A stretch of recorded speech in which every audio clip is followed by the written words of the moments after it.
Fala, Ferreirada! E aí, tudo beleza? Ferreirada, vou começar esse vídeo já pedindo desculpa por eu não ter gravado com frequência, com mais frequência, os vídeos, para a playlist do livro, da Ana Maria Primaveses, Pergunte o Porquê ao Solo e as Raízes. Realmente apareceram outras coisas na frente e eu não gravei muitos vídeos, E eu vou gravar um aqui agora. Vou ler aqui mais um capítulo, é o terceiro. Para quem ainda não viu, tem aí uma playlist no canal falando sobre esse livro. Vamos lá? Então, o capítulo agora, o terceiro, chama-se Solo Tropical. Vou ler ele aqui um pouquinho para vocês. Vamos lá. Embora se fale de ecossistemas e de ecologia, são raras as pessoas que tiram conclusões a esse respeito. Normalmente, elas pensam que se trata somente da conservação de uma espécie animal, como a do macaquinho mico-leão dourado, ou de uma planta, como a das orquídeas na Mata Atlântica, ou simplesmente de uma árvore na praça de uma cidade.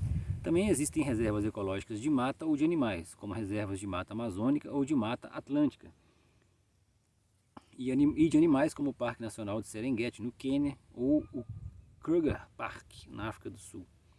Porém, o ecológico não diz respeito a fatores isolados, mas constitui sistemas. A conservação de uma espécie animal ou vegetal tanto pode ser como não ser ecológica.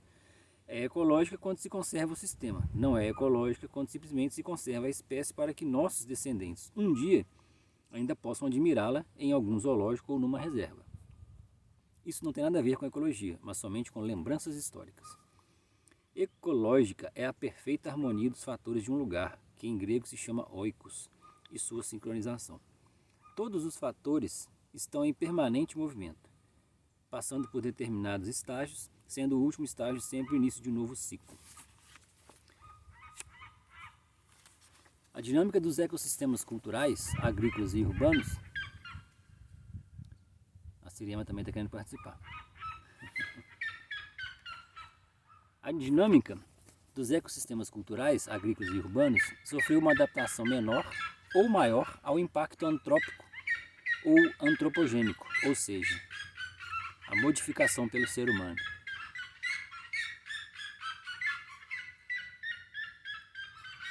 Nós estamos chegando aqui.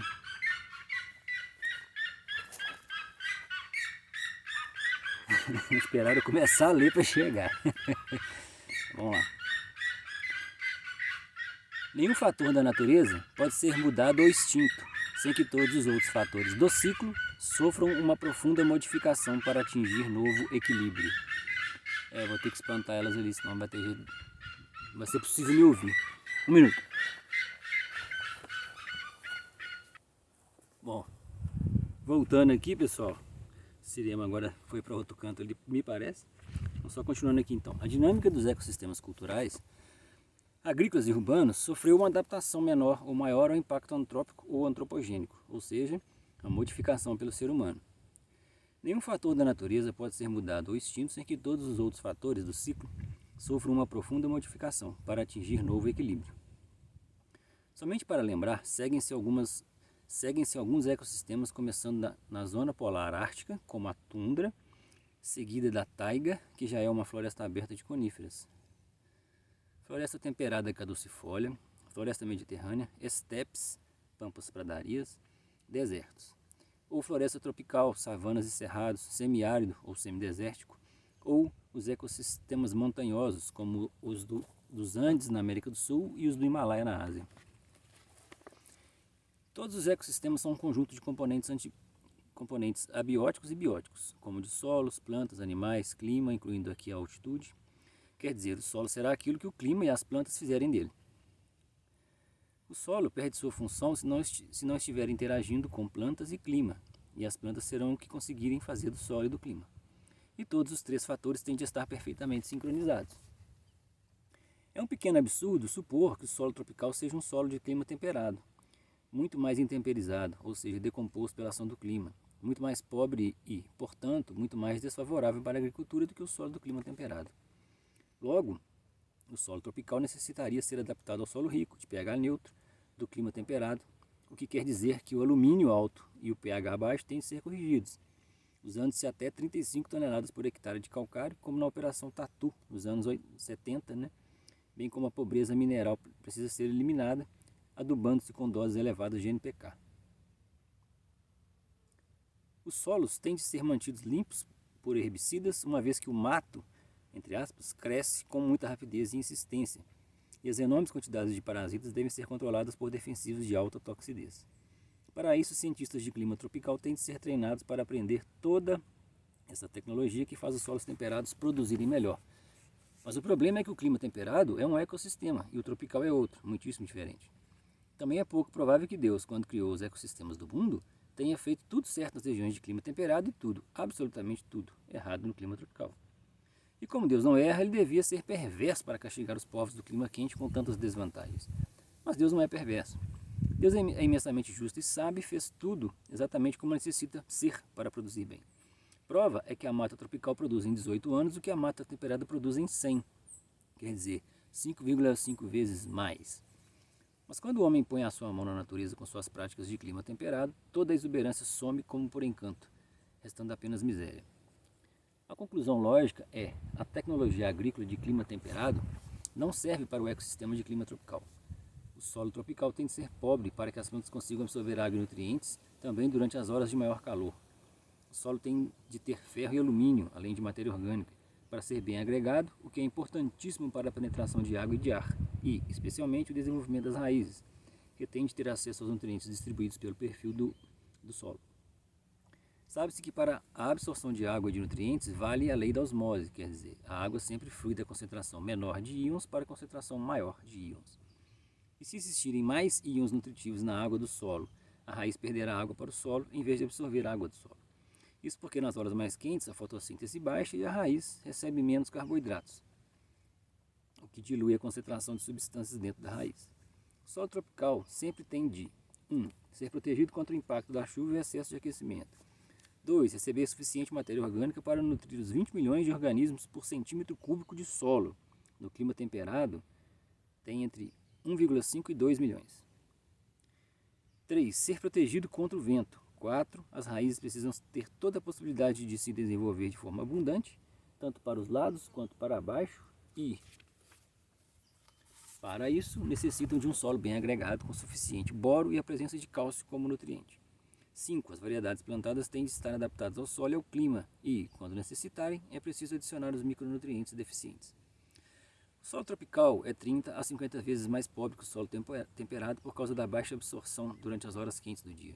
Entretanto, o solo tropical é até 30 vezes mais profundo do que o solo sob clima temperado. Isso compensa não somente sua pobreza, mas possibilita uma produção de até 5 vezes e meia maior do que em clima temperado. A agregação por cálcio é suficiente em países onde boa parte das precipitações ocorre em forma de neve, mas é absolutamente insuficiente nos trópicos com seus torós. Aqui se necessita de agregadores bem mais potentes, como alumínio e ferro, que são cátions trivalentes. O uso de grandes quantidades de cálcio neutraliza o alumínio e, por isso, desagrega o solo, desde que não haja matéria orgânica, tornando-o adensado e inóspito para as raízes. Enquanto no clima temperado, o pH do solo oscila ao redor do neutro, nos trópicos está normalmente em torno de 5,6. A fraca microvida do solo em clima temperado faz com que a decomposição da matéria orgânica seja muito vagarosa, e como o solo é rico em cálcio, forma-se humo de reserva, a famosa matéria orgânica que todas as análises procuram e raramente acham em solos tropicais, a não ser em regiões mais frias, como de altitude. Durante o intenso frio, formam-se igualmente uminas, que são sais de ácidos úmicos e que podem durar até 3.000 anos. Tanto o humo como uminas aumentam drasticamente a CTC, capacidade de troca de cátions dos solos. O professor em edafologia, Vageler, 1930, disse: nos trópicos o humo não existe, ou ele é incolor, porque não consegue dar cor aos solos. E praticamente não existe por causa da reciclagem muito rápida da matéria orgânica, de 5 a 50 vezes mais rápido. Isso significa que nos trópicos não existe estabilidade de grande quantidade de nutrientes como conhecida nos solos de clima temperado. Tudo está em rápida movimentação. Cerca de 80 a 90% dos nutrientes encontram-se na biomassa, com reciclagem muito rápida, enquanto no solo sob clima temperado, 80% dos nutrientes encontram-se na fração mineral do solo e somente 20% na biomassa. A imensa quantidade de micróbios, tanto bactérias como fungos, na camada superficial do solo, Também produz uma enorme quantidade de antibióticos que, lixiviados pela chuva, se acumulam abaixo de 15 centímetros de profundidade, tornando o solo quase estéril. Essa camada, quando revolvida à superfície, é instável ao impacto das chuvas. Os ácidos úmicos que se formam nos trópicos, no caso os ácidos fúlvicos presentes em ambiente ácido e com menos cálcio, em sua maior parte permanecem solúveis em água e, quando lavados pela chuva, arrastam consigo íons nutritivos. Quer dizer, eles empobrecem o solo em lugar de aumentar a saturação em bases da CTC. Isso significa que o solo tropical tem todos os seus fatores orientados para manter uma baixa concentração de íons. Por outro lado, nos países de clima temperado existe a possibilidade de acumular água no solo durante um ano, mantendo-o lavrado e rigorosamente sem vegetação. Isso porque lá o clima é tão frio que o solo se aquece no máximo até 14 graus, e a água se perde somente pela transpiração das plantas. Nos trópicos, o solo pode se aquecer até 74 graus, e a perda por evaporação direta é muito maior que pela transpiração das plantas. Portanto, a umidade se conserva melhor em solo coberto pela vegetação do que em solo limpo e exposto. Além disso, as chuvas tropicais destroem os agregados da superfície do solo pelo enorme impacto e logo formam uma crosta superficial por dispersão e reacomodação e adensamento de partículas sólidas, além de uma laje dura subsuperficial. Isso por meio da iluviação da argila dos agregados destruídos que se acumulam sobre a soleira de arado. Aliás, vamos lá. Isso por meio da iluviação da argila dos agregados destruídos que se acumulam sobre a soleira de arado, de grade ou de enxada rotativa e entopem os macroporos.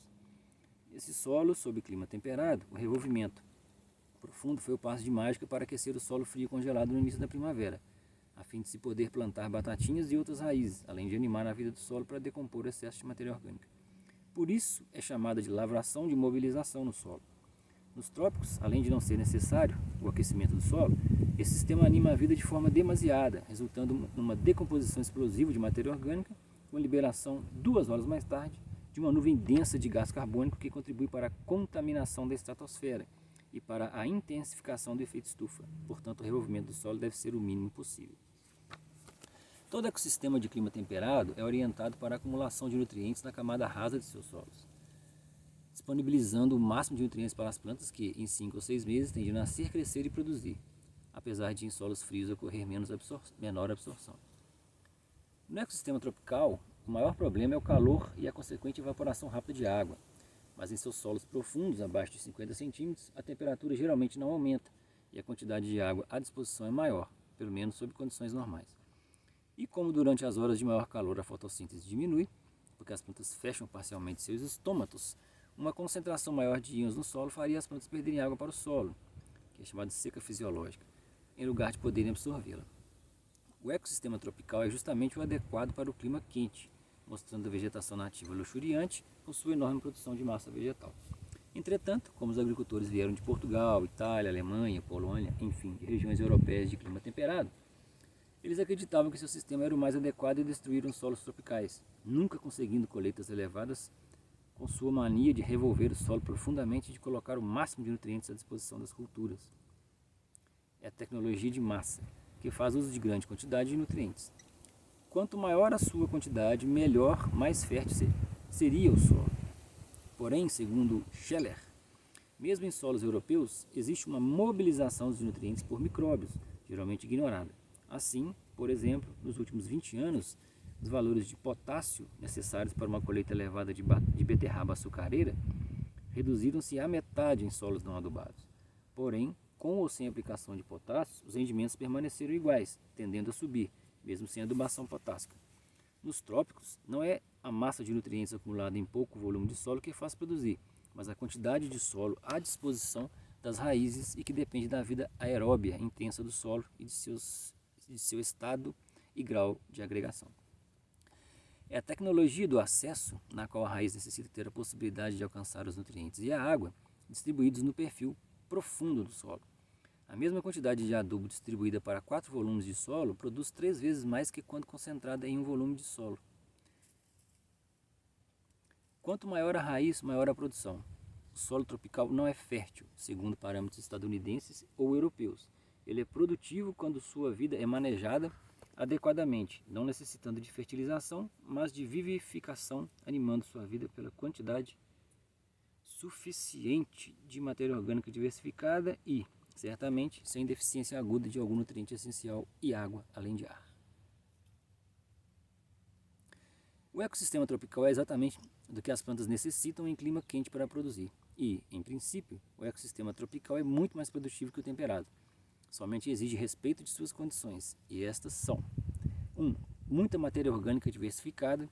Milho ou trigo ananicado não servem para os trópicos. Deve existir material orgânico mais resistente à decomposição rápida, como de leguminosas, arbustivas ou gramíneas.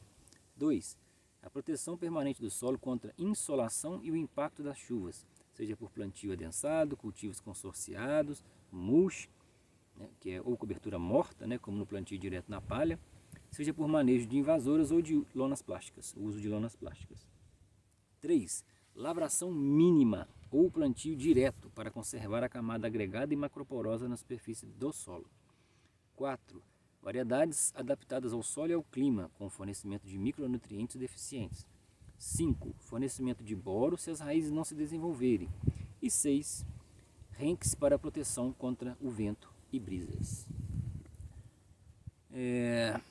Então, pessoal, esse foi o terceiro capítulo aqui do livro, então, o capítulo chamado Solo Tropical. Como eu disse para vocês,